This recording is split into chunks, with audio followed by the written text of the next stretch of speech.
Hello and welcome back to the DBO show.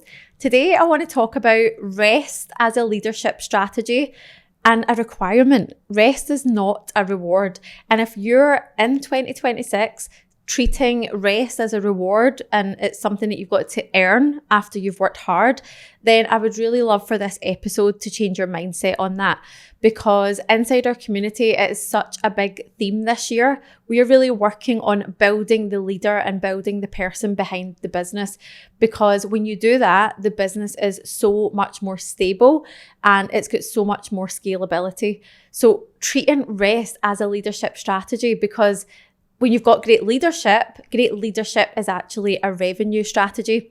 Now, we had a call inside our community recently, and I thought it would be really, really useful to share some of the themes on this episode today. Now, I shared a story, you might well have heard this. It's the lumberjack story. So picture this, you have got two lumberjacks. Yeah, just same job, same position. So same as you guys out there, two DBOs. One shows up for work 6 a.m, works for 12 hours straight, doesn't have a break, doesn't even stop to use the toilet, like just works so hard, like works himself into the ground, just constantly hitting the axe on their trees. Okay, so this guy's working 12 hours. Then you've got this other one that comes in, maybe they start at like 9 a.m. They've had their breakfast, they've had a slow walk, they've listened to a podcast. They come in and they start work at 9 a.m. They're feeling refreshed and they're ready to go. Then they're having another break at 11 a.m. They're stopping for coffee. And this other guy's like, what are they doing? Like, why are they taking breaks? Then maybe 1 p.m. they stop for a lunch break, a leisurely lunch. They take a couple hours off. Then they stop for more breaks, and they actually finish early. Right? So this other guy is baffled because he looks over and he sees that they've actually managed to chop down more wood than him. And he just can't get his head around it because he has worked harder. He has been non-stop since morning until night. And this other guy is chilled, relaxed, on his way home to his wife and kids. And the whole point in that story is that the other guy wasn't working less. He was just using his time more efficiently and sharpening his axe in between. So for me, that is such a good metaphor when it comes to being a business owner, because for so long, you know, if you're anything like me, you'll have been conditioned that if you want to be successful, you have got to work hard. And I am not undermining that. Like, of course, you have got to work. You've got to essentially got to work hard in order to be able to work smart. However, there also comes a time that you are just busy for busy's sake and you're a busy fool. Like, you're working hard, but nothing is growing, nothing is improving. Then you've got an issue, okay? And remember, what started the business, what, you know, got the business off the ground in the first place often does look like hard work, but it is not the same strategy that you need in order to grow the business. So when we can start seeing rest as a strategy, it allows us to define what rest actually looks like. Now, rest for me doesn't mean sitting in my bed all day, because for me, that does not make me feel good, right? And so I'm not saying, but equally, if that's your jam, then do it. But we've got to redefine what rest actually looks like for you. And for me, sometimes rest is actually going for a walk on my own without the kids. Sometimes it's going for a walk, listening to a podcast, listening to an audiobook. Rest sometimes for me is actually reading a book. It's maybe going for a massage. It's maybe even going to get my nails done. Like, it's something for you where you get to rest and you get to switch your brain off. Now, one of the lovely ladies inside our community shared with us that she has taken up golf as a hobby. And I thought, that's amazing, because what that allows her to do is to switch off her brain. Like, when she is learning how to play golf, practicing golf, getting better at it, she doesn't have time to think about what little Sophie's mum said about the fact that she wasn't happy with the price increase.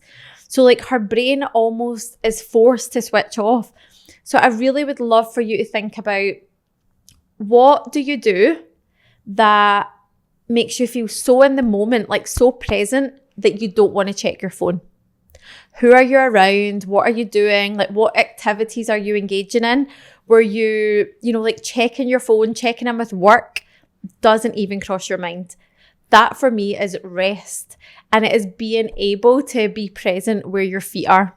So if you're at home, you're fully at home. You're not letting your brain wander. And listen, I know that's hard. It's something that we all have to practice daily, especially when you love your business. If you sometimes we can get quite obsessed with our business, and I definitely fall into that category. But the older I'm getting, the more I realize that it is important to be where your feet are. Like, it's that simple. If I'm with the kids, yes, sometimes my brain will wander off because we're human, but I don't let it take over.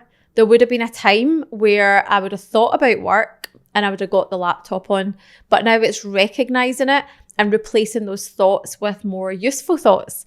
So one of the things that I would love for you to do as a result of listening into this episode would be to maybe write a list of all the things that you do that stop you thinking about work, things that stop you thinking about the business.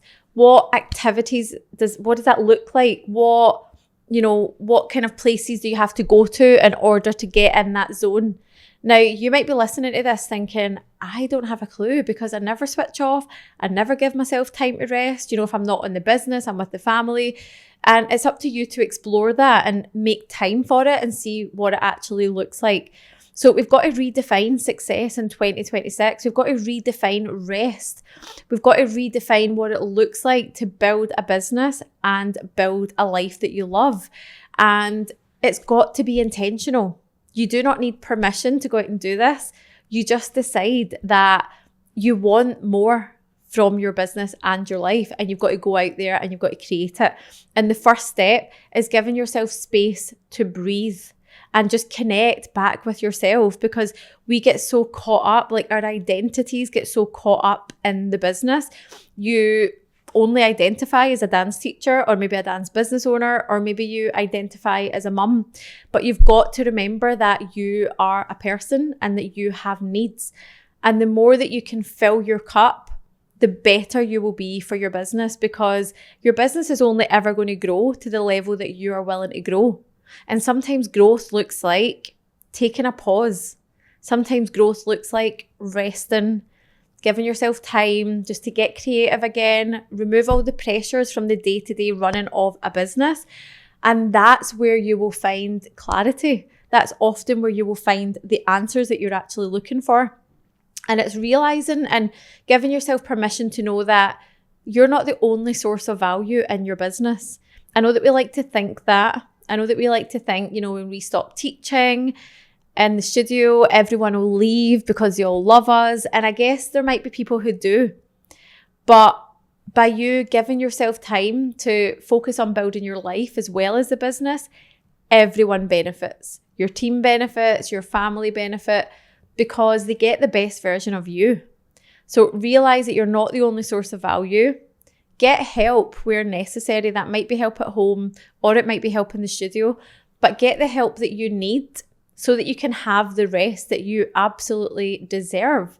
Like, it is not a reward. And, it's something that I used to think. I used to think if I really work hard all week, or if I work for 12 hours today, I can get a reward at the end. And like, you're not a dog. Like, you don't need to wait to get a little treat.